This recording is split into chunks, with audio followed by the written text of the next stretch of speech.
want to talk a little bit about the provision of service by these councils. So, as I mentioned earlier, the general model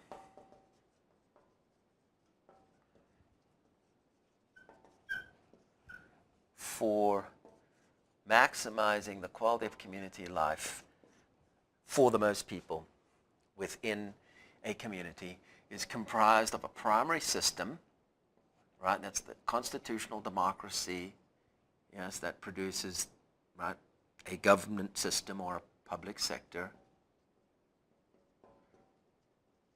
right, and a free enterprise-based market economy that produces a private sector. And under perfect conditions, the combination of a well-designed and highly effective public sector and a well-designed and highly effective private sector, that should be enough to maximize the quality of life for the most citizens. But in many cases that is not, and we have this secondary system, right? The secondary system, and that is comprised of charities and foundations, NGOs and nonprofits, and increasingly corporate social responsibility programs, councils, associations, so on and so forth. And these are organizations that acquire funds, distribute funds, and provide goods and services that help improve the quality of community life, and typically goods and services that are not being efficiently and effectively provided by the public and private sector. In other words, this is a supplementary system. The other part of the secondary system is the citizens-based community relations and development system. Okay?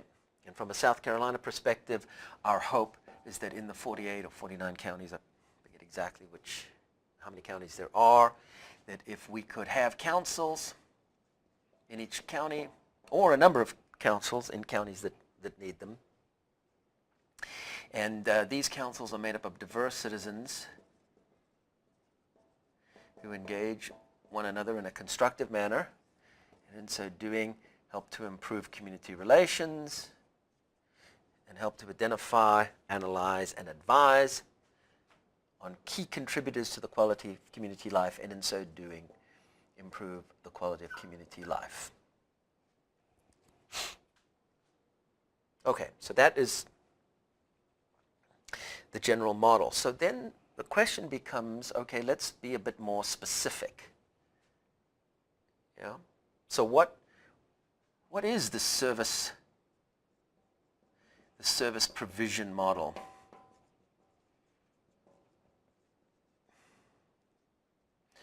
Model that we would suggest for these various councils.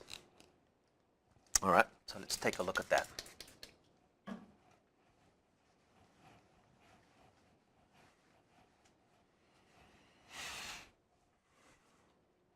So, the central purpose of these councils, right, which make up the community relations and development system in South Carolina, which is a secondary support system, the essential purpose of the community relations and development councils is to help enhance community relations and the quality of community life.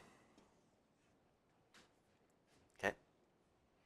Now, when you examine what community relations and development councils do both within South Carolina and other states and in other countries, there are a number of key services that community relations and development councils provide. So the first a key service is some of them do community assessment. Community assessment meaning sort of a structured, organized, valid and reliable, in other words, somewhat scientific approach to gathering information from citizens about key contributors to the quality of community life, the state of education, state of healthcare, the state of the infrastructure, transportation, sewage, water delivery, so on and so forth,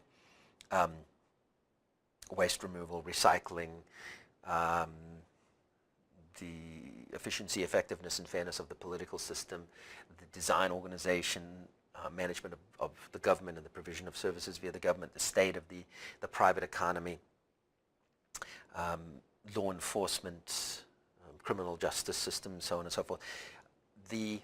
Some community relations and development councils take on the rather significant challenge of conducting community assessments. Now, some of them do highly comprehensive, very scientific, very structured assessments and produce reports that are then used as the basis for advising government and advising the private sector about where to place their corporate social responsibility dollars, so on and so forth. So it can range all the way from very comprehensive assessments, through to, sort of a basic survey of the members of the council about, what they believe are the key contributors to the quality of community life and what should be focused on when they attempt to identify, analyze, and advise on something.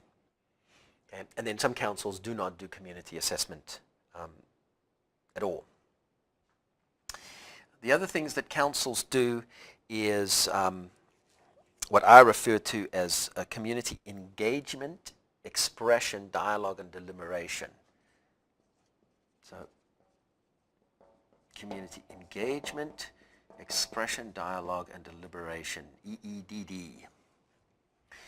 So community engagement is when the council basically goes out and engages the community and says, what do you want to talk about? Community expression is when you create an opportunity and a process by which community members can express themselves. Community dialogue is when you bring community members into dialogue with each other. Now, the difference between expression and dialogue is I can run a community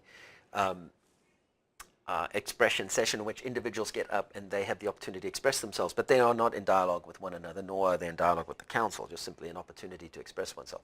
Dialogue is when there is now engagement between citizens and or engagement with council members themselves.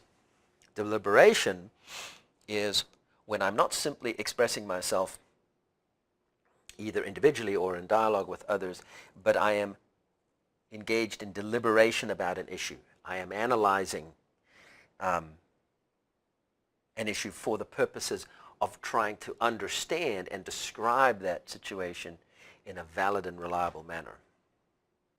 Another key service provided by community relations and development councils is information management or information gathering and dissemination.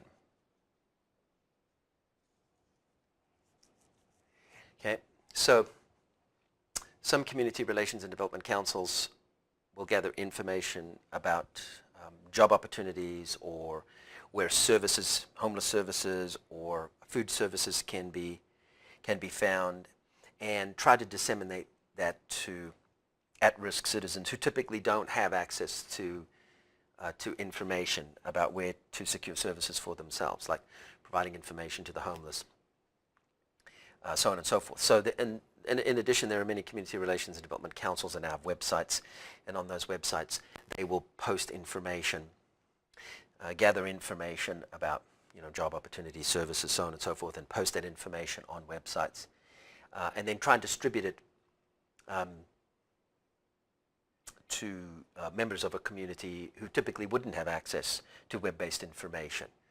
So there's all sorts of information that councils can gather and disseminate using various methods, from web-based methods to print methods to face-to-face engagement, that can help to advance the quality of community life for citizens in general, and often for groups of citizens who are at risk and typically don't have access to the information that they need in order to improve their quality of community life. So the next one is issues management.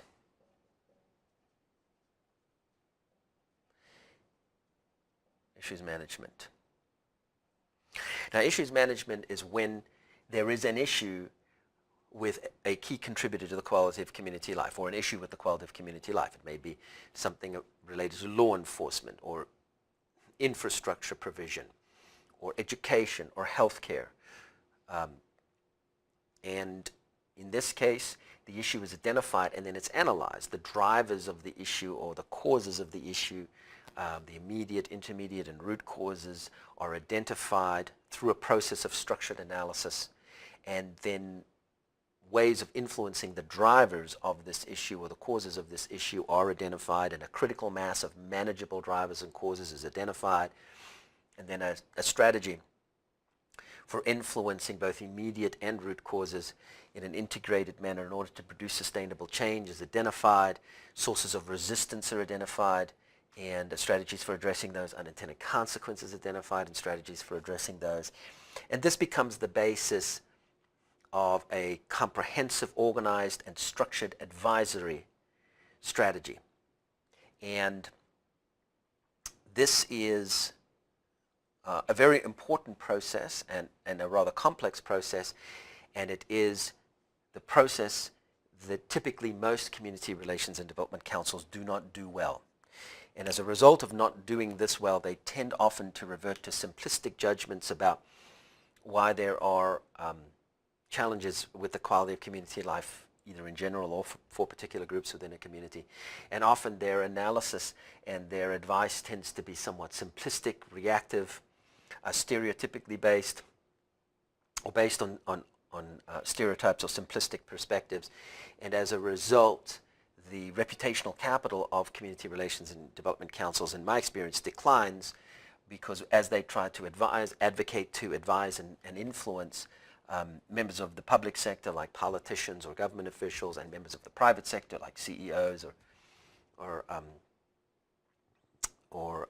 other business people of influence, they're often viewed as reactive, uninformed, simplistic, accusatory, and a not very sophisticated advocacy-oriented group with a narrow interest and a political agenda. And when that kind of reputation or branding, in a sense, occurs, then you start to get a lack of coordination and cooperation between a citizens-based community relations and development system and the private sector and the public sector, and often the other parts of the secondary support system. NGOs tend to stay away or distance themselves from unsophisticated community relations and development councils, so on and so forth. So we have issues management, we have events management,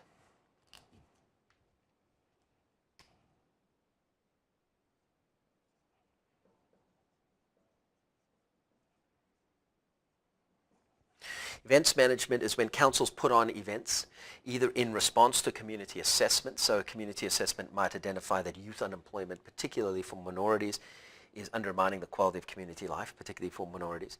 And they may decide to put on a job fair that is oriented towards supporting minority youth in finding initial jobs that help them bridge to the workplace. The events may be more general. They may not necessarily be assessment-based. So for example, having the annual eradicating racism event, or the annual protect the environment event. So there are various events that councils put on, and as I said, they can either be assessment-based or non-assessment-based. There are a number of councils who also directly engage in what I call group relations management. They actively try to bring representatives or members of different groups in a society or a community together for the purposes of exploring how they perceive and behave toward one another, for the purposes of identifying stereotypical perception or prejudicial perception, and removing discrimination or patterns of behavior that are antisocial or destructive, and trying to essentially improve community relations between key groups within a community.